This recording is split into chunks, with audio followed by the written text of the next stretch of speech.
أشهد أن لا إله إلا الله وحده لا شريك له وأشهد أن محمدا عبده ورسوله أما بعد فأعوذ بالله من الشيطان الرجيم بسم الله الرحمن الرحيم الحمد لله رب العالمين الرحمن الرحيم مالك يوم الدين إياك نعبد وإياك نستعين اهدنا الصراط المستقيم صراط الذين أنعمت عليهم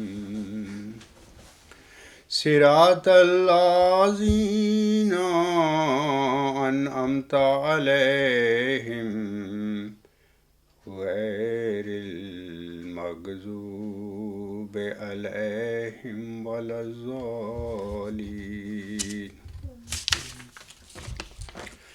أحل لكم ليلة الصيام الرفث إلى نسائكم هن لباس لكم وأنتم لباس لهن علم الله أنكم كنتم تختانون أنفسكم فتاب عليكم وعفا عنكم فالآن باشروهن وابتغوا ما كتب الله لكم وكلوا واشربوا حتى يتبين لكم الخيط الأبيض من الخيط الأسود من الفجر ثم أتموا الصيام إلى الليل ولا تباشروهن وأنتم عاكفون في المساجد تلك حدود الله فلا تقربوها كذلك يبين الله آياته للناس لعلهم يتقون۔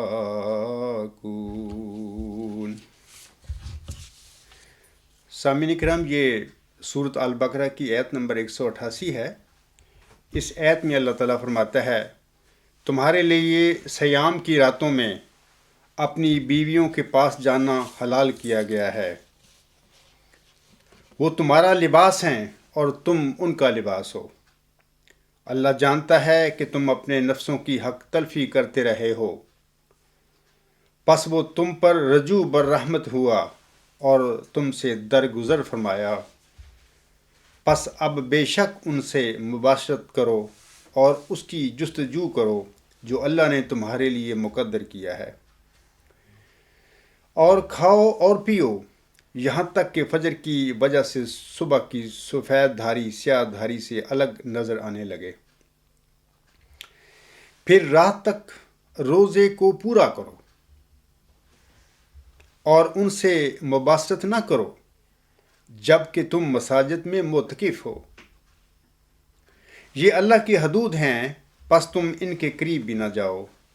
اسی طرح اللہ اپنی آیات لوگوں کے لیے کھول کھول کر بیان کرتا ہے تاکہ وہ تقوی اختیار کریں۔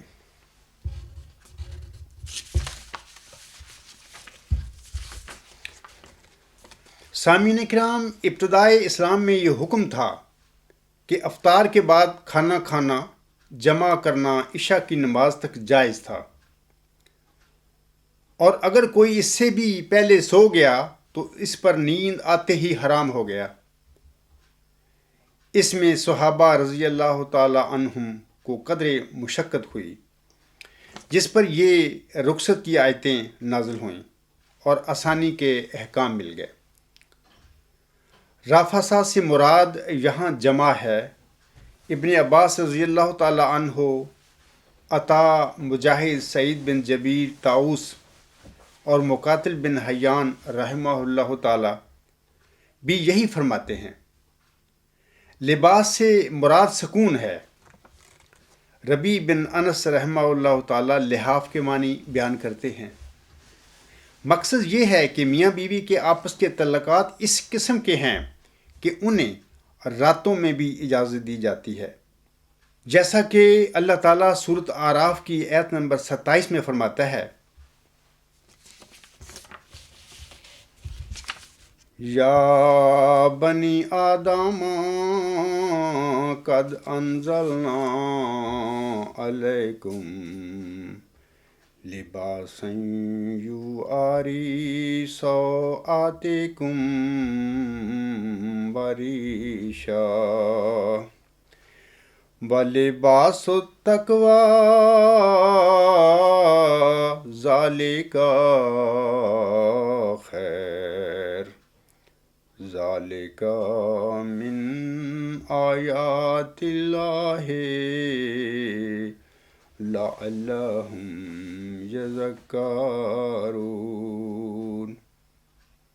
اللہ تعالیٰ فرماتا ہے، اے بنی آدم، یقیناً ہم نے تم پر لباس اتارا ہے جو تمہاری کمزوریوں کو ڈھانپتا ہے اور زینت کے طور پر بھی ہے، اور تقوی کا لباس تو سب سے بہتر ہے۔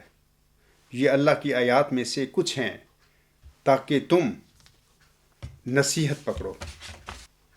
سامعین کرام، اس آیت کے شان نزول کے سلسلہ میں یہ گزارش ہے کہ یہ حکم تھا پہلے کہ افطار سے پہلے اگر کوئی سو جائے تو اب رات کو جاگ کر کھا پی نہیں سکتا، اب اسے یہ رات اور دوسرا دن گزار کر مغرب سے پہلے کھانا پینا حلال ہوگا۔ حضرت قیس بن سرما انصاری رضی اللہ تعالی عنہ دن بھر کھیتی باڑی کا کام کر کے شام کو گھر آئے، بیوی سے کہا کچھ کھانے کو ہے؟ جواب ملا کچھ نہیں، میں جاتی ہوں اور کہیں سے لاتی ہوں۔ وہ تو گئیں اور یہاں ان کی آنکھ لگ گئی پیچھے سے نا۔ جب آ کر دیکھا تو بڑا افسوس ہوا کہ اب یہ رات اور دوسرا دن بھوکے پیٹوں کیسے گزرے گا۔ چنانچہ جب آدھا دن ہوا تو حضرت قیس رضی اللہ تعالی عنہ بھوک کے مارے بے ہوش ہو گئے۔ حضور علیہ السلام کے پاس ذکر ہوا، اس پر یہ آیت اتری اور مسلمان بہت خوش ہوئے۔ ایک روایت میں یہ بھی ہے کہ صحابہ رضی اللہ تعالی عنہم رمضان بھر عورتوں کے پاس نہ جاتے تھے، لیکن بعض لوگوں سے کچھ ایسے قصور بھی ہو جایا کرتے تھے جس پر یہ آیت مبارک نازل ہوئی۔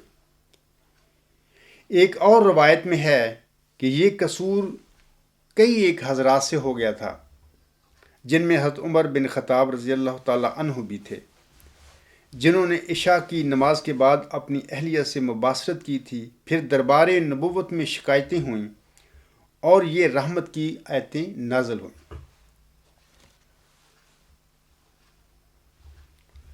ایک اور روایت میں ہے کہ حضرت کعب بن مالک رضی اللہ تعالی عنہ سے بھی ایسا ہی قصور ہو گیا تھا۔ ما کتب اللہ لکم کے سامعین کرام لفظی معنی تو ہیں کہ جو اللہ نے تمہارے حق میں لکھ دیا ہے، لیکن یہاں ما کتب اللہ لکم سے مراد اولاد ہے۔ بعض نے کہا ہے جمع مراد ہے، بعض کہتی ہیں لیلۃ القدر مراد ہے، لیکن عمومی طور پر سبھی مراد ہیں۔ جمع کی رخصت کے بعد کھانے پینے کی اجازت مل رہی ہے کہ صبح صادق تک اس کی بھی اجازت ہے۔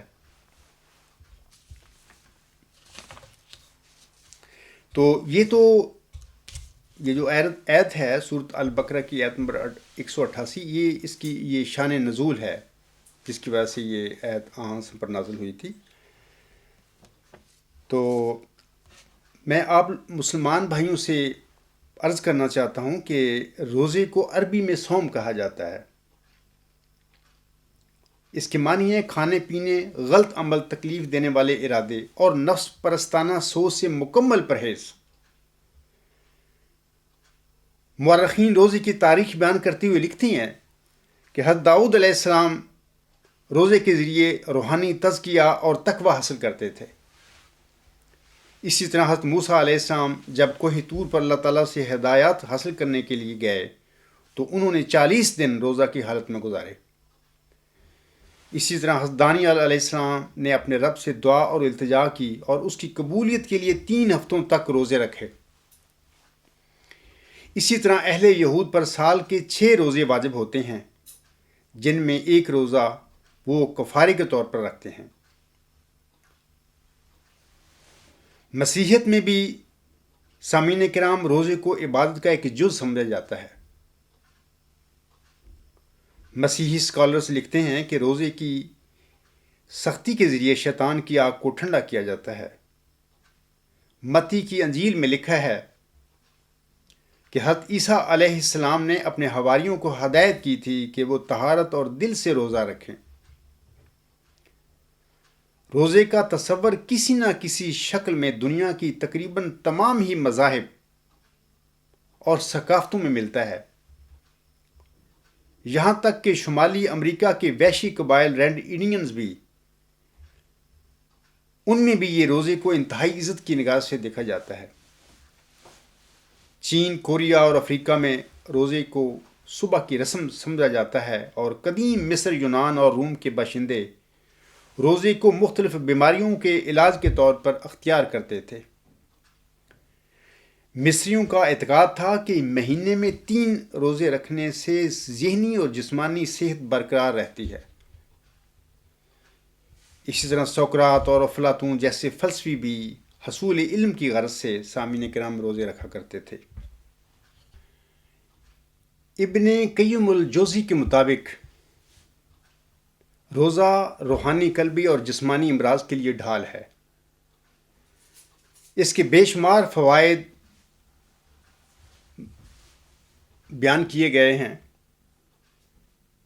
احادیث میں بھی اور قرآن کریم میں بھی۔ حفظان صحت کے حوالے سے یہ عجیب تاثیر رکھتا ہے۔ یہ نفس کو تکلیف دہ چیزوں کے تناول کرنے سے روکتا ہے، خصوصاً جب ارادے کے ساتھ اعتدال کے طور پر مناسب شرعی وقت میں اسے رکھا جائے۔ فطری طور پر جسم کو اس کی ضرورت پڑتی ہے۔ پھر روزے سے اعضاء و جوارح کو سکون ملتا ہے۔ اس سے دل کو فوری یا آئندہ فرحت ملتی ہے۔ جن لوگوں کے مزاج پر رطوبت و بربت کا غلبہ ہو، سامعین کرام، اس حوالے سے روزہ ایک مفید ترین عمل ہے ان کے لیے۔ انسانی صحت روزہ کے رکھنے سے بہت بہتر ہوتی ہے۔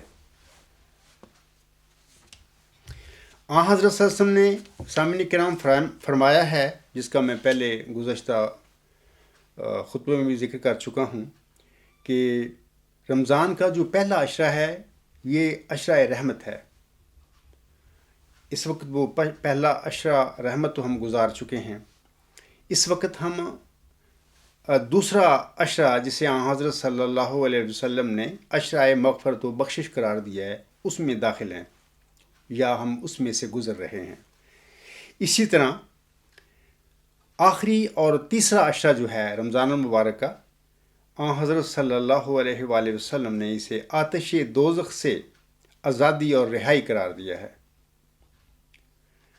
روزہ میں ہر قسم کی برائیوں سے بچنا اور اپنا زیادہ تر وقت نیک کاموں اور تلاوت قرآن کریم میں گزارنا چاہیے۔ فقط روزہ رکھ کے بیٹھ جانا اور باقی جو انسان کی کمزوریاں ہیں وہ بھی اگر اس پر غالب رہتی ہیں، وہ ایسے کام کرتا رہتا ہے دن میں کہ جن سے اللہ تعالیٰ نے منع فرمایا ہے، تو اللہ تعالیٰ کو ایک انسان کے بھوکے اور پیاسے رہنے سے کوئی غرض نہیں ہے۔ اس انسان کو بھوکا صبح سے شام تک رہ کر یا پیاسا رہ کر وہ اللہ تعالیٰ کی رضا نہیں پا سکتا۔ اللہ تعالیٰ کی رضا کے لیے ضروری ہے کہ انسان روزہ جب رکھ لے تو اس کے بعد روزے کے دوران ہر نیک کام کو کوشش کر کے سر انجام دے اور اپنا زیادہ تر وقت جو ہے قرآن کریم کو پڑھنے میں گزارے، تو اس سے پھر اس کو روزے کے فوائد ملیں گے، اللہ کی رضا بھی ملیں گی۔ سامعین کرام، تینوں عشر جو ہیں جو حضرت صلی اللہ علیہ وسلم نے ہمیں بتائے ہوئے ہیں، ان تینوں عشروں میں پہلا جو عشرہ ہے عشرہ رحمت، اس میں حضور صلی اللہ علیہ وآلہ وسلم نے ہمیں تلقین فرمائی ہے کہ اس عشرہ میں یہ دعا زیادہ پڑھا کریں۔ مثال کے طور پر ربی اغفر ورحم وانت خیر الراحمین، یعنی اے میرے رب تو مجھے بخش دے اور تو مجھ پر رحم فرما، اور تو سب رحم کرنے والوں سے بڑھ کر رحم فرمانے والا ہے۔ اسی طرح حضرت صلی اللہ علیہ وآلہ وسلم نے ہمیں تلقین فرمائی ہے کہ دوسرا جو عشرہ ہے عشرہ مغفرت و بخشش، اس میں زیادہ یہ دعا کیا کریں کہ استغفر اللہ ربی من کل ذنب واتوب الیہ، اے میرے رب میرے ہر گناہ سے بخشش فرما اور میں توبہ کرتا ہوں اور میں توبہ کر کے تیری پناہ میں آتا ہوں۔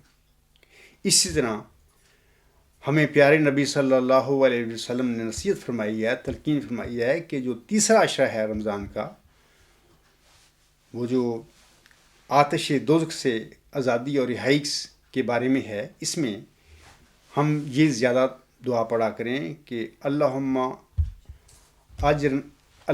اجرنا من النار، یعنی کہ اے اللہ مجھے دوزخ کی آگ سے بچا۔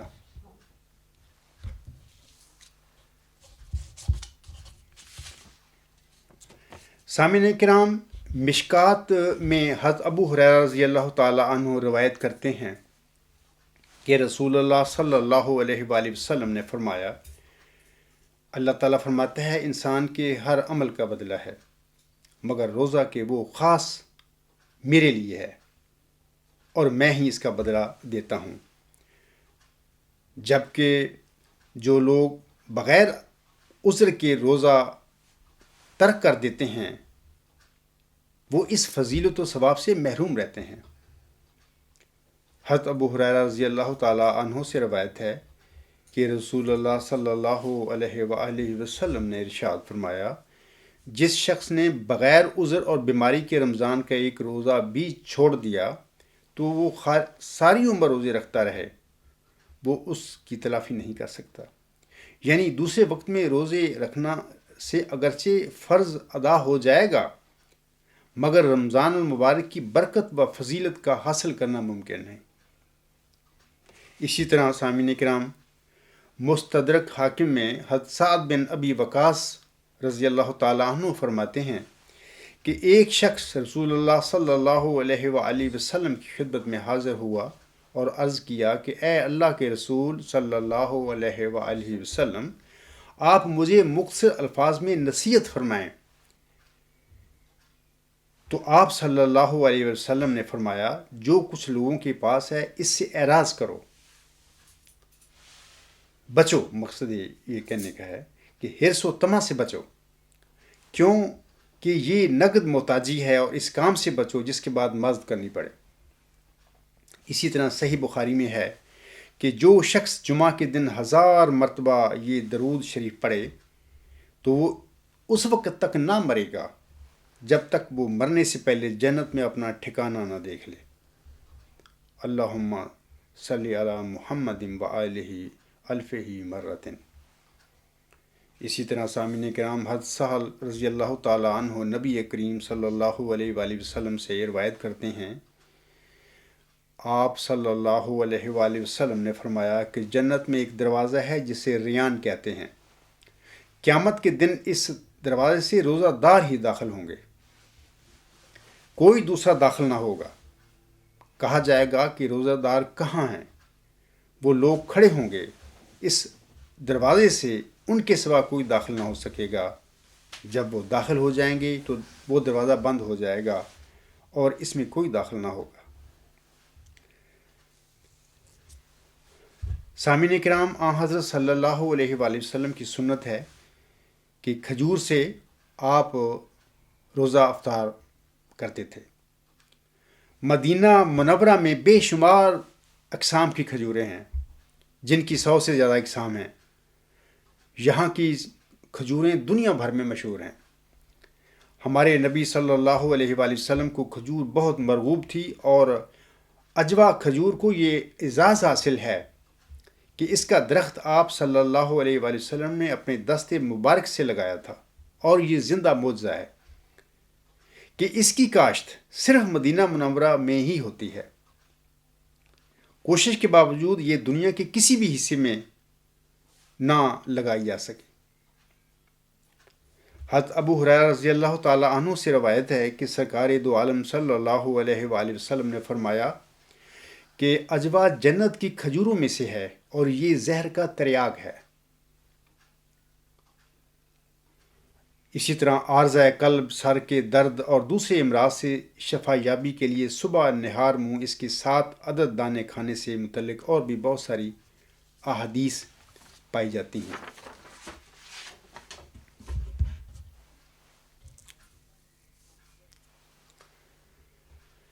یہ بھی یاد رکھیں کہ ہمارے پیارے آقا حضرت محمد مصطفیٰ صلی اللہ علیہ وآلہ وسلم نے صرف اپنے پیروکاروں کو ہی روزے رکھنے اور تلاوت قرآن کریم پڑھنے کی تلقین نہیں فرمائی تھی، بلکہ آپ خود سب سے بڑھ کر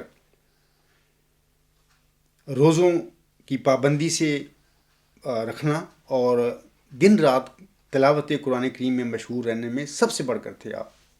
یعنی آپ کا نمونہ جو تھا سب مسلمانوں سے بڑھ کر تھا۔ حضرت عبداللہ ابن عباس رضی اللہ تعالیٰ عنہ آپ کی رمضان المبارک میں جو کیفیت ہوتی تھی، اس کی تصویر کشی کرتے ہوئے فرماتے ہیں، آپ فرماتے ہیں کہ رسول اللہ صلی اللہ علیہ وآلہ وسلم خیر کی بخشش اور خالق خدا کی نفع رسانی میں اللہ کے سب بندوں سے فائق تھے، اور رمضان المبارک میں آپ صلی اللہ علیہ وآلہ وسلم کی یہ کریمانہ صفت اور زیادہ ترقی کر جاتی تھی۔ رمضان کی ہر رات میں جبرائیل امین آپ سے ملتے تھے اور رسول اللہ صلی اللہ علیہ وآلہ وسلم کو قرآن مجید سناتے تھے۔ جبرائیل علیہ السلام آپ صلی اللہ علیہ وآلہ وسلم سے ملتے تو آپ صلی اللہ علیہ وآلہ وسلم کی اس کریمانہ نفع رسانی اور خیر کی بخشش میں اللہ کی بھیجی ہوئی ہواؤں سے بھی زیادہ تیزی آ جاتی اور زور پیدا ہو جاتا۔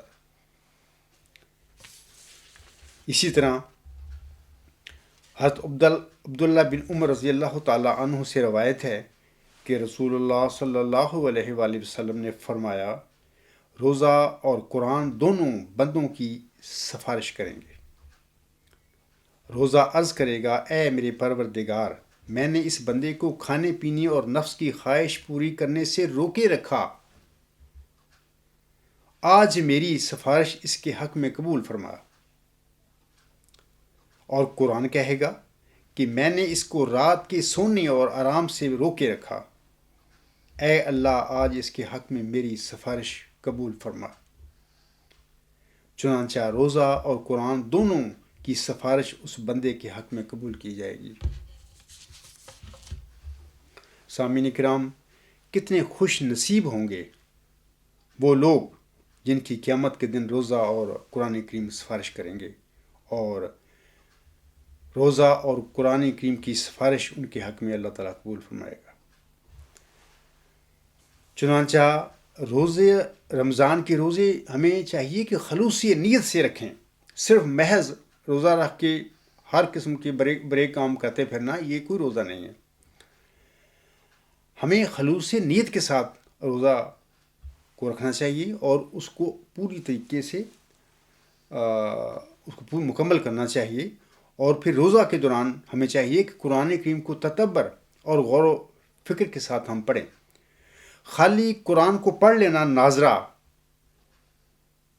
کافی نہیں ہے، کیونکہ جن بھائیوں کو عربی نہیں آتی وہ عربی یا قرآن کی جو عربی کی عبارتیں ان کا مطلب نہیں وہ سمجھتے، تو وہ تو ٹھیک ہے، ثواب تو ہوگا قرآن کا، لیکن اصل مطلب یہ ہے کہ قرآن کو اس طرح پڑھا جائے کہ اس کی سمجھ آئے کہ اللہ تعالیٰ ہم سے کیا فرما رہا ہے۔ بلکہ ایک صوفی نے تو یہ تک کہا ہے بر صغیر کا کہ یہ قرآن کریم جو ہے اس کی اس وقت تک سمجھ نہیں آ سکتی جب تک یہ قرآن کریم اسی طرح انسان کے بندے پر نہ نازل ہو جائے جس طرح یہ قرآن کریم حضرت محمد مصطفیٰ صلی اللہ علیہ وآلہ وسلم پر نازل ہوا تھا۔ اور یہ بالکل سچی بات ہے، کیونکہ میں بھی اس میدان میں صاحب تجربہ ہوں کہ تبھی قرآن کریم کی سمجھ لگتی ہے، آیات اپنی مطلب بندے پر پڑھنے والے پر کھولتی ہیں، جب یہ اس پر ایسے لگتا ہے جیسے الہام ہو گیا ہے۔ اور ایسے لگتا ہے بعض اوقات، میری تو کیفیت ایسی ہوتی ہے بعض اوقات کہ جب میں قرآن پڑھ رہا ہوتا ہوں ایسے لگتا ہے کہ جیسے یہ آیات میرے سے باتیں کر رہی ہیں، ہماری گفتگو ہو رہی ہے۔ تو میں آپ سب کو بھی یہی کہوں گا کہ قرآن صرف جلدی جلدی پڑھ لینا، خیال کسی جگہ اور پر ہونا، اس طرح قرآن ٹھیک ہے، اس میں بھی اللہ تعالیٰ ثواب ضرور دے گا، لیکن قرآن کریم اسی طریقے سے پڑھنا چاہیے کہ ڈوب کر اس میں، اور اللہ سے دعا بھی مانگنی چاہیے کہ اے اللہ اپنے کلام کے معنی اور مطلب ہم پر کھول۔ علاوہ اس کے حضرت صلی اللہ علیہ وآلہ وسلم رمضان کے روزوں میں خدمت خلق پر بہت زور دیا کرتے تھے۔ انسانوں کی بھلائی، خدمت، صدقہ و خیرات، ہر قسم کے نیک کام ایسے ادا کرتے تھے جیسے انسان آسم ایک طوفان کی طرح ہو گئے ہیں، یعنی کہ جیسے آندھی کی طرح وہ کام کر رہے ہیں، سارے نیک کام کرتے پھر رہے ہیں۔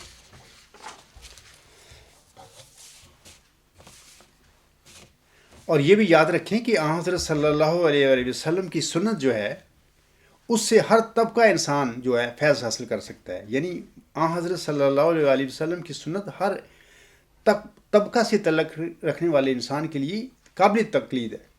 یہ نہیں کہ ایک خاص قسم کے لوگوں کے لیے ہم نے اپنے فرمودات کہے یا اپنے عمل سے ان کو سبق دیا، ایسی بات نہیں ہے۔ حاکم ہو یا محکوم ہو، سامعین کرام، فاتح ہو یا مفتوح ہو، آجر ہو یا اجیر ہو، استاد ہو یا شاگرد ہو، شوہر ہو یا بیوی ہو، والد ہو یا اولاد ہو، تاجر ہو یا خریدار ہو، کسان ہو یا مزدور ہو، سرمایہ دار ہو یا کارکن ہو، آفیسر ہو یا ماتحت ہو، وغیرہ وغیرہ، ہر قسم کے شعبہ زندگی سے تعلق رکھنے والے لوگوں کی حضرت صلی اللہ علیہ وآلہ وسلم نے نہ صرف زبان کے ساتھ بلکہ اپنے عمل سے بھی ان کی رہنمائی فرمائی، اور ہر جگہ پر اپنی پیروکاروں کو سمجھایا کہ یہ کام کرنا ہے، یہ کام نہیں کرنا، یہ کام کرنا ہے، یہ چھوڑ دینا ہے، وغیرہ وغیرہ۔ پوری مطلب کہ قرآن کریم حضرت عائشہ صدیقہ رضی اللہ تعالی عنہ فرماتی ہیں کہ حضرت صلی اللہ علیہ وآلہ وسلم چلتے پھرتے قرآن تھے، یعنی جو ان پر نازل ہوا تھا وہ آپ صلی اللہ علیہ وآلہ وسلم کی عمل میں وہ قرآن مجید ظاہر تھا، یعنی اس پر عمل آپ کی زندگی میں ہر لمحہ پر ملتا ہے۔ تبھی کہا جاتا ہے کہ حضرت صلی اللہ علیہ وآلہ وسلم سے نہ پہلے کوئی ایسا نبی گزرا ہے، نہ آئندہ قیامت تک کوئی ایسا نبی دنیا میں مبعوث ہوگا۔ نبی اور معمور اور مرسل ہونے کے لحاظ سے، ایک لحاظ سے تو سب نبی جو ہیں برابر ہیں، اس میں کوئی ہم تفریق نہیں کر سکتے، لیکن اللہ تعالیٰ نے بعض نبیوں کو بعض پر فضیلت دی ہے، اور میں سمجھتا ہوں بلکہ پوری امت محمدیہ کا یہ اجماعی عقیدہ ہے کہ نبوت کے جس مقام پر حضرت صلی اللہ علیہ وآلہ وسلم کو اللہ تعالیٰ نے پہنچایا ہے، اس سے آگے کوئی مقام نہیں ہے، اور یہ سب نبیوں سے بڑھ کر مقام ہے۔ تو سامعین کرام، میں آپ لوگوں کو ایک اور بات بتانا چاہتا ہوں کہ قیامت کے دن اللہ تعالیٰ اپنے بندوں سے حساب کتاب کے وقت کہے گا کہ اے میرے بندو، اے بنی آدم، میں تمہارے پاس بھوکا آیا تھا، کیا تم نے مجھے روٹی کھلائی؟ میں پیاسا تھا، تمہارے پاس آیا، کیا تم نے مجھے پانی پلایا تھا؟ میرے بدن پر کپڑے نہیں تھے، اے بنی آدم، کیا تم لوگوں نے مجھے کپڑے مہیا کیے تھے؟ میرے پاس مکان نہیں تھا، رہنے کے لیے جھونپڑی نہیں تھی، کیا تم لوگوں نے مجھے وہ مکان مہیا کیا تھا؟ تو اس وقت لوگ کہیں گے، بنی آدم جو ہو کہے گا کہ اے اللہ تعالیٰ، تم تو خدا ہو، اللہ ہو، کائنات کے رب ہو، تم کیسے بھوکے ہمارے پاس آئے تھے؟ یہ سب کیسے ہو سکتا ہے؟ اللہ تعالیٰ فرمائے گا، جب میرا ایک بھوکا بندہ تمہارے پاس آیا تھا، روٹی وہ اس نے مانگی تھی تم سے، کیا تم نے ان کو روٹی دی تھی؟ وہ میں ہی تھا۔ جب ایک پیاسے نے تم سے پانی مانگا تھا دنیا میں، تو وہ پیاسا میرا بندہ ایسے ہی تھا جیسے میں تھا۔ ایسے ہی جن لوگوں کو کپڑے مہیا نہیں دنیا میں ہوئے تھے، وہ جب کپڑے کے لیے سوال کر رہے تھے تم سے، تو وہ میرے بندے اصل میں وہ ایک قسم کا میری ہی نمائندگی میں وہ سب کچھ ہو رہا تھا، وہ میں ہی تھا۔ تو انسانوں کو چاہیے کہ ان معمولی باتوں پر بھی دھیان رکھا کریں، اور جو سوال کنندہ ہوتے ہیں یا سوال کرنے والے ہوتے ہیں لوگ، انسان کو ان کی سوالوں کو رد نہیں کرنا چاہیے۔ جہاں تک ہو سکے انسان کو چاہیے کہ ہر سائل کا سوال کو پورا کرنے کی کوشش کرے اگر وہ کر سکتا ہو۔ سامعین کرام، ایک دفعہ حضرت عمر رضی اللہ تعالیٰ عنہ نے فرمایا، یہ سننے والی بات ہے، انہوں نے فرمایا، دارالحکومت سے سینکڑوں دور دجلہ کے کنارے کوئی کتا بھی پیاس سے مر گیا تو حضرت عمر انہوں نے فرمایا کہ عمر رضی اللہ تعالیٰ عنہ سے باز پرس ہو گئی۔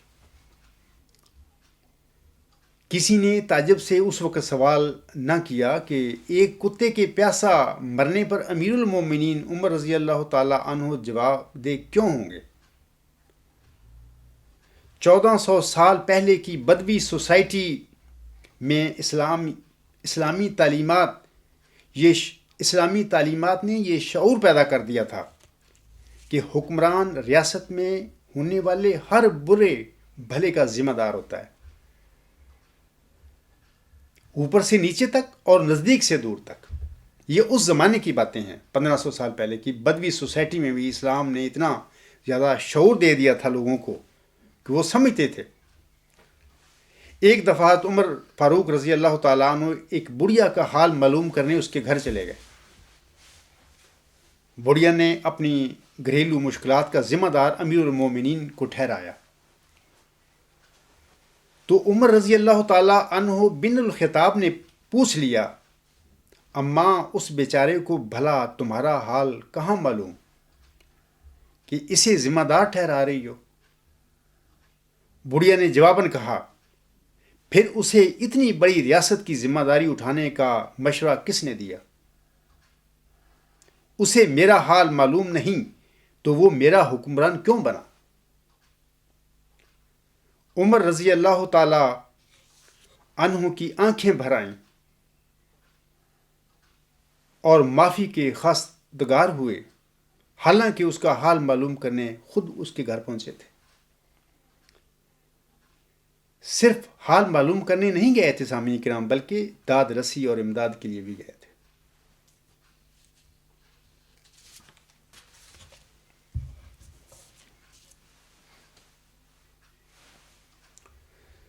حضرت صلی اللہ علیہ وآلہ وسلم کی سنت کی پیروی میں ہی سامعین کرام ہمیں ہماری دنیا کی فلاح اور ہماری دنیاوی کامیابی و کامرانی اور ہماری اخروی نجات و سرفرازی اس میں پوشیدہ ہے۔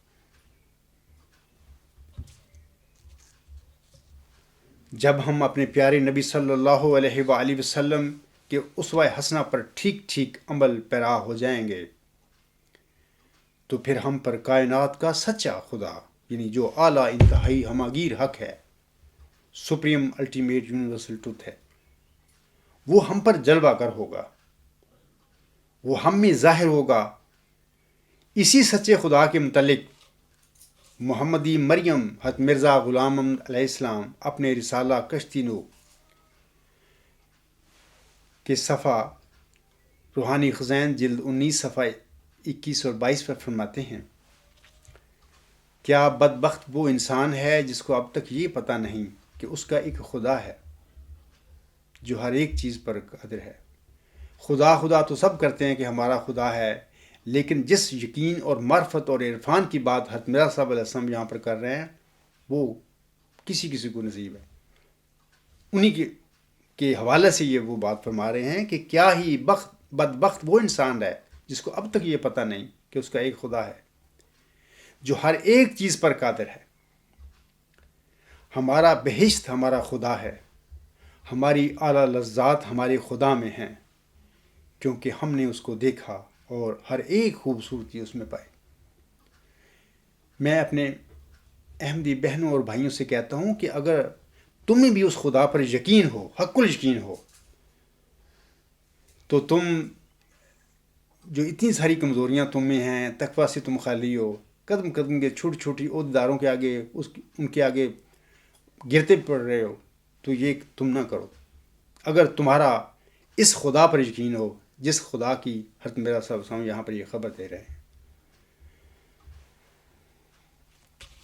یہ آگے فرماتے ہیں حضور اسلم، یہ دولت لینے کے لائق ہے اگرچہ جان دینے سے ملے، اور یہ لال خریدنے کے لائق ہے اگرچہ تمام وجود کھونے سے حاصل ہو۔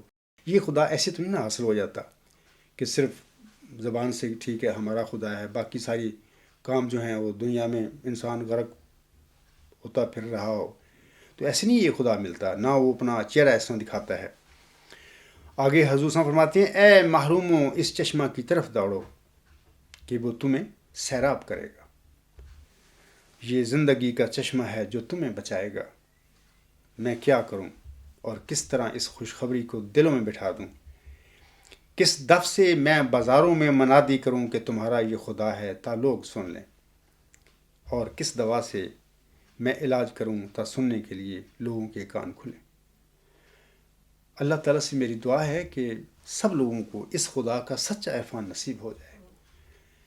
جب تم لوگوں کو اس سچے خدا کا عرفان نصیب ہو گیا، اس کی کامل معرفت آپ کو مل گئی، تو پھر آپ کے رنگ بھی اور ہو جائیں گے، تو آپ پھر انسان ہی اور ہو جائیں گے، بدل جائیں گے آپ لوگ بالکل ٹوٹلی۔ صرف آپ کے رویوں میں جو سچی تبدیلی نہیں پیدا ہو رہی، اس کی وجہ صرف یہ ہے کہ تم سچے خدا کی معرفت اور اس کے علم سے بے خبر ہو۔ ایک صرف نام کا خدا ایک لفظ ہے، آپ کہتے رہتے ہیں کہ یہ ہمارا خدا ہے، اس کا گیان، اس کی معرفت آپ کے پاس نہیں ہے۔ ہم سب کو چاہیے کہ اس رمضان سے ہم عہد کر لیں کہ جو پہلے ہو گیا، اب ہم نے اپنی ساری زندگی جو ہے بقیہ قرآنی تعلیمات پر گزارنی ہے، احکامات جو ہیں اللہ تعالیٰ نے ہمیں دی ہوئی ان کے مطابق، ان کی روشنی میں ہم نے زندگی گزارنی ہے، اور ہمارا پکا عہد ہونا چاہیے، اور ہم ایسے ہی کریں۔ اور پھر حضرت صلی اللہ علیہ وسلم نے جو اپنی احادیث میں، جو اپنی سنت سے ہمیں نصائح فرمائی ہیں، ان کو بھی ہم اپنے پلے باندھ لیں اور کوشش کریں کہ جس حد تک ممکن ہو ہم اس پر عمل کریں۔ سامعین کرام، محمدی مریم حضرت مرزا غلام محمد علیہ السلام اپنے رسالہ الوصیت میں فرماتے ہیں، یہ میں ایک چند الفاظ پڑھوں گا، اور اس کے بارے میں بعض ہمارے جماعت احمدیہ قادیان سے تعلق رکھنے والے بھائی اعتراض کرتے ہیں، سوال اٹھاتے ہیں، تو میں چاہتا ہوں کہ اس سوال کے متعلق بھی آج میں تھوڑی سی وضاحت کر دوں۔ حضور علیہ السلام نے رسالہ الوصیت میں فرمایا، خدا نے مجھے خبر دی ہے کہ میں تیری جماعت کے لیے تیری ہی ذریت سے ایک شخص کو قائم کروں گا اور اس کو اپنے قرب اور وحی سے مخصوص کروں گا، اور اس کے ذریعے سے حق ترقی کرے گا اور بہت سے لوگ سچائی کو قبول کر لیں گے۔ سو ان دنوں کے منتظر رہو اور تمہیں یاد رہے کہ ہر ایک کی شناخت اس کے وقت میں ہوتی ہے، اور قبل از وقت ممکن ہے کہ وہ معمولی انسان دکھائی دے یا بعض دھوکہ دینے والے خیالات کی وجہ سے قابل اعتراض ٹھہرے، جیسا کہ قبل از وقت ایک کامل انسان بننے والا بھی پیٹ میں صرف ایک نطفہ یا علقہ ہوتا ہے۔ یہ جو حضور صاحب کے الفاظ ہیں، حاشیہ میں ہیں الوسیط رسالہ کے، یہ جو حضور نے فرمایا ہے، خدا نے مجھے خبر دی ہے کہ میں تیری جماعت کے لیے تیری ہی ضروریت سے ایک شخص کو قائم کروں گا۔ اس فکرہ میں ہمارے جو بھائی ہیں جماعتی احمدیہ قادیان سے تعلق رکھنے والے، وہ کہتے ہیں کہ جی یہاں پر جماعت جو ہے، حضور نے فرمایا یہ تو جماعت وہ ہیں جو پیروکار ہیں، حضرت مرزا صاحب کو ماننے والے سارے لوگ اس میں جماعت میں شامل ہیں۔ آگے جو حضور صاحب نے فرمایا تیری ہی ضروریت سے مراد حضور صاحب کی آپ کی جسمانی اولاد ہے، یعنی وہ اس قسم کا خیال رکھتے ہیں، وہ اس قسم کا ان کے ذہنوں میں یہ بات ہے، جبکہ میں آپ لوگوں کو کہتا ہوں کہ یہ بالکل کلیتاً ایک غلط بات ہے۔ ایسی ہرگز بات نہیں، یہ تمہاری دلوں میں غلط باتیں ڈالی گئی ہیں، تمہیں سکھایا گیا ہے اس کی باتیں جھوٹے طور پر کچھ لوگوں نے یا تمہارے سربراہوں نے یا تمہارے علماء نے، جبکہ حقیقت بالکل ٹوٹلی ڈیفرنٹ ہے۔ میں آپ لوگوں کو بتانا چاہتا ہوں کہ قرآن کریم کا یہ ایک اسلوب ہے کہ اس میں اللہ تعالیٰ بعض مقامات قرآن کی تشریح قرآن میں ہی دوسری جگہ پر فرما دیتا ہے، جیسا کہ محمدی مریم مرزا غلام علیہ السلام اس ضمن میں فرماتے ہیں،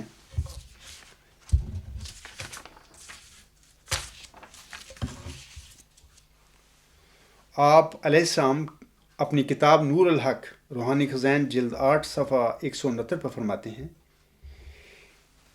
اس طرح قرآن کریم میں اللہ جل شانہ کی یہی سنت جاری ہے کہ بعض مقامات قرآن اس کے بعض آخر کے لیے بطور تفسیر کے ہیں، تاکہ خدا تعالیٰ اپنی کتاب کو خیانت کرنے والوں کی تحریف سے بچائے۔ سامعین کرام، حضرت مرزا صاحب اسلام کے لٹریچر میں بھی یہی اسلوب جو ہے، جو میں نے ابھی حضرت مرزا صاحب اسلام کا حوالہ پڑھا ہے، یہی اسلوب حضرت مرزا صاحب اسلام کی اپنی لٹریچر میں بھی نظر آتا ہے۔ آپ نے بھی بعض اصطلاحوں اور بعض الفاظ کی تشریح اپنی کتب میں بعض دوسری جگہ پر کی ہوئی ہے۔ مثال کے طور پر ابھی یہ جو میں نے پڑھا ہے کہ خدا نے مجھے خبر دی ہے کہ میں تیری جماعت کے لیے تیری ہی ضروریت سے ایک شخص کو قائم کروں گا۔ اب ہمارے قادیانی بھائی کہتے ہیں کہ جی جماعت جو پیروکار ہیں وہ ہے، اور ضروریت سے مراد حضرت مرزا صاحب السلام کی اولاد ہے۔ یہ جب ایک خیانت ہے حضرت مرزا صاحب السلام کی تعلیم میں، اور ان کی جو ہے جو ان کا جماعت کو نصائح ہیں ان میں ایک خیانت ہے، غلط باتیں یہ اخذ کر کے لوگوں کے دلوں میں بٹھائی گئی ہیں۔ میں آپ لوگوں کو بتاتا ہوں، جیسے کہ میں نے کہا ہے نا ابھی کہ حضرت مرزا صاحب السلام کی کتابوں میں بھی بعض اصطلاحوں کی، بعض الفاظ کی بعض دوسری جگہ پر تشریح مل جاتی ہے۔ یہی جو ہے ضروریت کا لفظ جو ہے، اس کی ایسے ہی میں آپ لوگوں کو بتاتا ہوں کہ اس کی بھی تشریح حضور صاحب نے بڑی اچھی طریقے سے کی ہوئی ہے کہ اولاد کیا ہے اور ضروریت کیا ہوتی ہے۔ مثال کے طور پر آپ لوگ میری کتاب غلامی مسیح و زماں جو ہے اس کے صفحہ نمبر 195 میں یہ تفصیل پڑھ سکتے ہیں۔ بہرحال میں آپ کو لوگوں کو وہیں سے پڑھ کر سنا بھی دیتا ہوں۔ یاد رکھیں کہ حضرت امام مہدی و مسیح موعود فرماتے ہیں ضروریت کے حوالے سے، وہ کیا فرماتے ہیں، ضروریت کیا ہوتی ہے۔ یہ تو قادیانی بھائی فرما رہے ہیں نا ہمارے کہ یہ ضروریت سے مراد حضرت مرزا صاحب السلام کی جسمانی اولاد ہے، جبکہ مرزا صاحب السلام کیا فرما رہے ہیں سنیے۔ آپ علیہ السلام فرماتے ہیں اسی طرح وہ انسان کی روحانی پیدائش پر بھی قادر تھا، یعنی اس کا قانون قدرت روحانی پیدائش میں بعین ہی جسمانی پیدائش کی طرح ہے کہ اول وہ ضلالت کے وقت کہ جو عدم کا حکم رکھتا ہے، کسی انسان کو روحانی طور پر اپنے ہاتھ سے پیدا کرتا ہے، اور پھر اس کے متبعین کو کہ جو اس کی ضروریت کا حکم رکھتے ہیں۔ میں ان لوگوں سے جو کرتے پھرتے ہیں اعتراض کہ نہیں یہ ضروریت سے مراد حضرت مرزا صاحب علیہ السلام کی جسمانی اولاد ہے، فزیکل پرانجنی ہے، میں ان سے کہتا ہوں کہ مرزا صاحب سے بڑھ کر ہو تمہارا علم، مرزا صاحب علیہ السلام تو فرما رہے ہیں کہ اس کے متبین کو کہ جو اس کی ضروریت کا حکم رکھتے ہیں، متبین کے متعلق فرمایا ہے کہ ضروریت ہوتی ہے. پھر آگے فرماتے ہیں بے برکت مطابعت اس کے روحانی زندگی عطا فرماتا ہے، سو تمام مرسل روحانی آدم ہیں اور ان کی امت کے نیک لوگ ان کی روحانی نسلیں ہیں، یعنی ضروریت ہیں. یہ روحانی خزائن جلد 1 صفحہ 655 پر حضور صلی اللہ علیہ وسلم کے الفاظ پڑھے جا سکتے ہیں. اسی طرح روحانی خزائن جلد 3 صفحہ 166 پر حضور صلی اللہ علیہ وسلم فرماتے ہیں، یہ اضالہ و ہم کے الفاظ ہیں حضور علیہ السلام کے. آپ فرماتے ہیں اور وہ تلخی اور مرارت جو سکھوں کے عہد میں ہم نے اٹھائی تھی، گورنمنٹ برطانیہ کے زیر سایہ آ کر ہم سب بھول گئے اور ہم پر اور ہماری ضروریت پر یہ فرض ہو گیا. یہاں پر کیا کہہ رہے ہیں حضور صلی اللہ علیہ وسلم؟ ضروریت پر فرض ہوا، کیا میری صرف اولاد پر فرض ہو گیا؟ یہ کہہ رہے ہیں نہیں، یعنی میری جماعت کے جتنے لوگ ہیں، میرے پیروکار ہیں، ان کو متعلق وہ فرما رہے ہیں کہ اور ہم پر اور میری اور ہماری ضروریت پر فرض ہو گیا کہ اس مبارک گورنمنٹ برطانیہ کے ہمیشہ شکر گزار ہیں. یہاں پر حضور صلی اللہ علیہ وسلم صرف اپنی اولاد کے حوالے سے بات نہیں کر رہے، ضروریت کے معنی میں. اسی طرح ایک اور حوالہ سنیے، مجموعہ اشتہارات جلد 1 صفحہ 369 پر حضور صلی اللہ علیہ وسلم فرماتے ہیں مجھے یہ بڑی خواہش ہے کہ مسلمانوں کی اولاد اور اسلام کے شرفاء کی ضروریت، آپ دیکھیں دونوں الفاظ استعمال کر رہے ہیں حضور، اولاد کا بھی اور ضروریت کا بھی. اولاد جسمانی کے متعلق فرما رہے ہیں، مسلمانوں کی جو جسمانی اولادیں ہیں، اور شرفاء کی ضروریت سے مراد ہے کہ نیک لوگوں کی جو پیروکار ہوتے ہیں. آگے فرماتے ہیں کہ جن کے سامنے نئی نئی علوم کی لغزشیں دن بدن بڑھتی جاتی ہیں، اس کتاب کو دیکھیں. اگر مجھے وسعت ہوتی تو میں تمام جلدوں کو مفت للہ تقسیم کرتا. اسی طرح ایک اور میں حوالہ آپ لوگوں کے آگے پڑھتا ہوں، یہ حوالہ ہے تریاق القلوم کا. اس میں تو حضور صاحب نے بالکل وضاحت فرما دی کہ آپ علیہ السلام جو ہے وہ ضروریت اپنی جماعت کو کہتے ہیں، وہ سمجھتے ہیں، اپنے پیروکاروں کو سمجھتے ہیں. اور اپنی فزیکل پورینجنی کے متعلق حضور صاحب نے لفظ اولاد استعمال کیا ہے، ضروریت نہیں کیا. مثال کے طور پر روحانی خزائن جلد 15 صفحہ 274 حاشیہ پر حضور صاحب لکھتے ہیں اور ایسا ہی اس جگہ بھی جب خدا تعالیٰ کا ارادہ ہوا کہ اس عاجز کو دنیا کی اصلاح کے لیے پیدا کرے اور بہت سی اولاد اور ضروریت مجھ سے دنیا میں پھیلاوے. دونوں لفظ حضور صاحب فرما رہے ہیں اگر ضروریت کے میں نے اولاد جسمانی اولاد ہی ہوتی تو پھر کیوں حضور صاحب نے یہ فرمایا کہ اولاد اور ضروریت.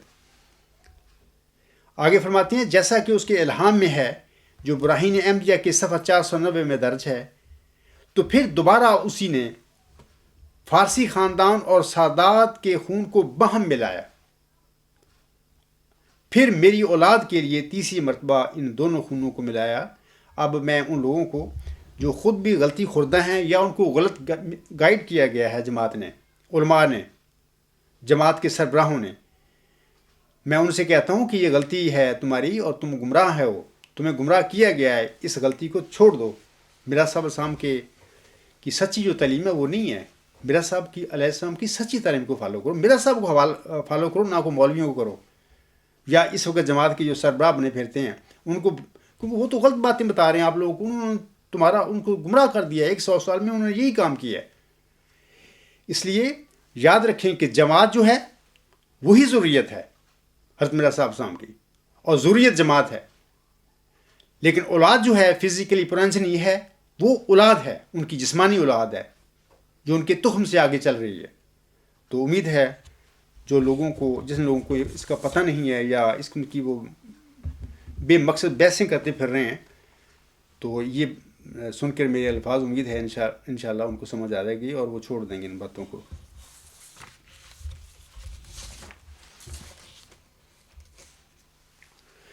میں آخر میں سامعین کو ایک اور بات سے آگاہ کرنا چاہتا ہوں، وہ یہ کہ روح القدس کیا ہے، یہ کیا ہوتا ہے. محمد مریم حضرت مرزا غلام علیہ السلام رسالہ الوصیت میں فرماتے ہیں، آپ فرماتے ہیں خدا تعالیٰ چاہتا ہے کہ ان تمام روحوں کو جو زمین کی متفرق آبادیوں میں آباد ہیں، کیا یورپ اور کیا ایشیا، ان سب کو جو نیک فطرت رکھتے ہیں توحید کی طرف کھینچے اور اپنے بندوں کو دین واحد پر جمع کرے. یہی خدا تعالیٰ کا مقصد ہے جس کے لیے میں دنیا میں بھیجا گیا. سو تم اس مقصد کی پیروی کرو، مگر نرمی اور اخلاق اور دعاؤں پر زور دینے سے۔ آگے فرماتے ہیں حضور صاحب، یہ حضور صاحب کی وصیت کی باتیں ہیں، وصیت کر رہے ہیں اپنی جماعت کو۔ آگے فرماتے ہیں، اور جب تک کوئی خدا سے روح القدس پا کر کھڑا نہ ہو، سب میرے بعد مل کر کام کرو۔ سوال پیدا ہوتا ہے کہ یہ روح القدس ہے کیا، جس کے متعلق حضور صاحب نے ہمیں نصیحت فرمائی ہے کہ جب تک وہ نہیں کھڑا ہوتا، تم جیسے میں کہہ رہا ہوں کہ مل کے اکٹھے ہو کر جماعت کا نظام چلانا، تبلیغ کرنا، میری مشن کو آگے بڑھانا، ٹل کہ وہ شخص جب کھڑا ہو گیا روح القدس پا کر، تو پھر سب اس کے پیچھے چل کر اپنا جو مقصد ہے فتح اسلام اور غلبہ اسلام کا، اس تک پہنچنا۔ میں آپ لوگوں کو بتانا چاہتا ہوں کہ سچا فلسفہ جو ہے عقل کی بجائے صرف اور صرف روح القدس کے ذریعے ہی حاصل ہوتا ہے۔ اب سوال یہ ہے کہ روح القدس ہے کیا ہے؟ اسی شروع میں نے سوال بھی یہی اٹھایا کہ روح القدس ہے کیا؟ تو اس کے حوالے سے آپ یاد رکھیں کہ روح القدس اللہ تعالیٰ کا سچا وحی اور الہام ہے جو بندے پر نازل ہوتا ہے، یہ روح القدس ہے۔ اور اسی الہام اور وحی سے ہی جو سچا فلسفہ ہے ہمیں مل سکتا ہے، جس کی حضرت مرزا صاحب سامنے اپنے پیروکاروں کو نصیحت فرمائی ہے۔ اور کہاں سے مل سکتا ہے یہ بھی فرما دیا کہ یہ قرآن کریم میں موجود ہے۔ اسی حوالہ سے حضور اسلام اپنے رسالہ کشتی نوح میں فرماتے ہیں، آپ علیہ السلام فرماتے ہیں، اسی طرح تمہیں چاہیے کہ اس دنیا کے فلسفیوں کی پیروی مت کرو اور ان کو عزت کی نگاہ سے مت دیکھو۔ مجھے بڑا افسوس پڑتا ہے کہ بڑے بڑے پڑھے لکھے احمدی، جماعت احمدیہ میں فلسفیوں کو ایسا مقام دیتے ہیں بعض اوقات، سمجھ نہیں، میں سوچتا ہوں یہ کیا پڑھے لکھے لوگ ہیں، یہ کیا ان کو پتہ نہیں؟ یہ تو عقل سے کام لینے والے لوگ ہیں۔ حضرت مرزا صاحب سامنے ان کے متعلق ہی فرمایا ہے کہ تم فلسفیوں کی پیروی مت کرو اور ان کو عزت کی نگاہ سے مت دیکھو، یہ سب نادانیاں ہیں۔ سچا فلسفہ وہ ہے جو خدا نے تمہیں اپنے کلام میں سکھلایا ہے۔ ہلاک ہو گئے وہ لوگ جو اس دنیاوی فلسفہ کے عاشق ہیں، اور کامیاب ہیں وہ لوگ جنہوں نے سچے علم اور فلسفہ کو خدا کی کتاب میں ڈھونڈا۔ نادانی کی راہیں کیوں اختیار کرتے ہو؟ کیا تم خدا کو وہ باتیں سکھلاؤ گے جو اسے معلوم نہیں؟ کیا وہ جو خود اندھا ہے وہ تمہیں کیا راہ دکھائے گا؟ بلکہ سچا فلسفہ روح القدس سے حاصل ہوتا ہے۔ مقصد یہ ہے کہ جب تک اللہ تعالیٰ کا کسی انسان کے دل پر الہام نازل نہ ہو، اس وقت تک وہ کامل علم، کامل معرفت حاصل نہیں کر سکتا۔ یہ سچا فلسفہ ہے کیا؟ یہ اللہ تعالیٰ کی ذات کا علم ہے، اس کی معرفت ہے، یہ سچا فلسفہ ہے۔ تو بجز الہام اور وحی کے اللہ تعالیٰ کی کامل معرفت انسان کے نصیب نہیں ہو سکتی عقل کے ذریعے۔ آگے حضور صاحب فرماتے ہیں، بلکہ سچا فلسفہ روح القدس سے حاصل ہوتا ہے جس کا تمہیں وعدہ دیا گیا ہے، تم روح کے وسیلہ سے ان پاک علوم تک پہنچائے جاؤ گے جن تک غیروں کی رسائی نہیں۔ اگر صدق سے مانگو گے تو آخر تم پاؤ گے۔ افسوس ہے کہ اگر کوئی پاتا ہے تو اس پر ہمارے جماعت احمدیہ کے لوگ اس پر اعتراض کرتے پھر یہ کیسے ہو گیا جی؟ تم امام کیسے بن گئے؟ علم و حکمت کی دنیا میں تم کیسے بن گئے؟ مطلب یہ اعتراض صرف ہیں ان کے پاس، ڈھونڈنے کے لیے کوئی جدوجہد نہیں ہے، کوئی حرص نہیں ہے، کوئی اس کی طرف کوشش بھی نہیں کرتے، اور جس کو ملتا ہے جب وہ اس کا اعلان کرتا ہے تو اس کے پیچھے پڑ جاتی ہیں لے کے۔ آگے حضور صاحب فرماتے ہیں، اگر صدق سے مانگو گے تو آخر تم پاؤ گے، تب سمجھو گے کہ یہی علم ہے جو دل کو تازگی اور زندگی بخشتا ہے اور یقین کے مینار تک پہنچاتا ہے۔ وہ جو خود مردار خور ہے وہ کہاں سے تمہارے لیے پاک غذا لائے گا؟ یہ دنیا کے لوگ عقل پرست تو مردار خور ہیں۔ وہ جو خود اندھا ہے وہ کیوں کر تمہیں دکھائے گا؟ ہر ایک، حضور صاحب فرماتی ہیں آگے، ہر ایک پاک حکمت آسمان سے آتی ہے، پس تم زمینی لوگوں سے کیا ڈھونڈتے ہو؟ جن کی روحیں آسمان کی طرف جاتی ہیں وہی حکمت کے وارث ہیں۔ جن کو خود تسلی نہیں وہ کیوں کر تمہیں تسلی دے سکتے ہیں؟ مگر پہلے دلی پاکیزگی ضروری ہے۔ یعنی یہی مشکل کام ہے لوگوں کے لیے. پہلے صدق و صفا ضروری ہے، پھر بعد میں اس کے یہ سب کچھ تمہیں ملے گا. یہ خیال مت کرو کہ خدا کی وحی آگے نہیں بلکہ پیچھے رہ گئی ہے، اور روح القدس اب اتر نہیں سکتا بلکہ پہلے زمانوں میں ہی اتر چکا ہے. اور میں تمہیں سچ سچ کہتا ہوں کہ ہر یک دروازہ بند ہو جاتا ہے مگر روح القدس کے اترنے کا کبھی دروازہ بند نہیں ہوتا. یہ تو انسانوں کی زندگی ہے، یہ کیسے بند ہو سکتی ہے؟ تم اپنے دلوں کے دروازے کھولو تاب وہ ان میں داخل ہو. تم اس آفتاب سے خود اپنے تئیں دور ڈالتے ہو جبکہ اس شعاع کے داخل ہونے کی کھڑکی کو بند کرتے ہو. اے نادان اٹھ اور اس کھڑکی کو کھول دے، تب آفتاب خود بخود تیرے اندر داخل ہو جائے گا. جبکہ خدا نے دنیا کے فیضوں کی راہیں اس زمانہ میں تم پر بند نہیں کی بلکہ زیادہ کی ہیں. تو کیا تمہارا ظن ہے کہ آسمان کے فیوز کی راہیں جن کی اس وقت تمہیں بہت ضرورت تھی وہ تم پر اس نے بند کر دی ہیں؟ ہرگز نہیں، بلکہ بہت صفائی سے وہ دروازہ کھولا گیا ہے. آخر میں دعا گو ہوں کہ اللہ تعالیٰ ہم سب کو قرآن کریم میں سے سچا فلسفہ ڈھونڈنے کی توفیق بخشے. اور اللہ تعالیٰ نے حضور علیہ السلام کے فرمان کے مطابق جس احمدی کو قرآن کریم میں سے یہ سچا فلسفہ بخش دیا ہے اس کی مخالفت کرنے کی بجائے اس کی من انصاری اللہ کی آواز پر لبیک کہتے ہوئے تمہیں اس کے انصاروں میں شامل ہو جانا چاہیے. یہی اللہ تعالیٰ کی رضا اور یہی اس کا ارادہ ہے. اللہ تعالیٰ آپ سب کو اس الہی رضا کے حاصل کرنے میں کامیابی بخشے. آمین ثم آمین. وما علینا الا البلاغ وآخر دعوانا ان الحمد للہ رب العالمین.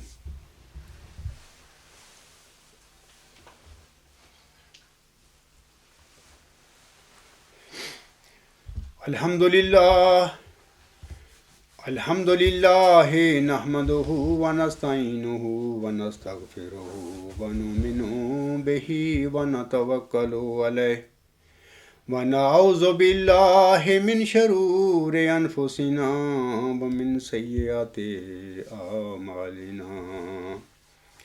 من يهده الله فلا مضل له ومن يضلله فلا هادي له. ونشهد أن لا إله إلا الله ونشهد أن محمدا عبده ورسوله.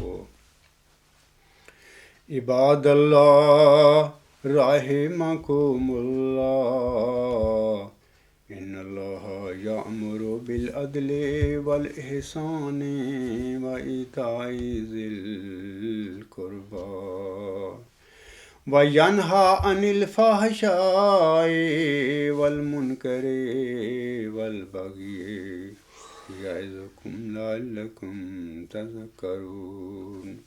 اذکروا اللہ یذکرکم وادعوہ یستجب لکم ولذکر اللہ اکبر.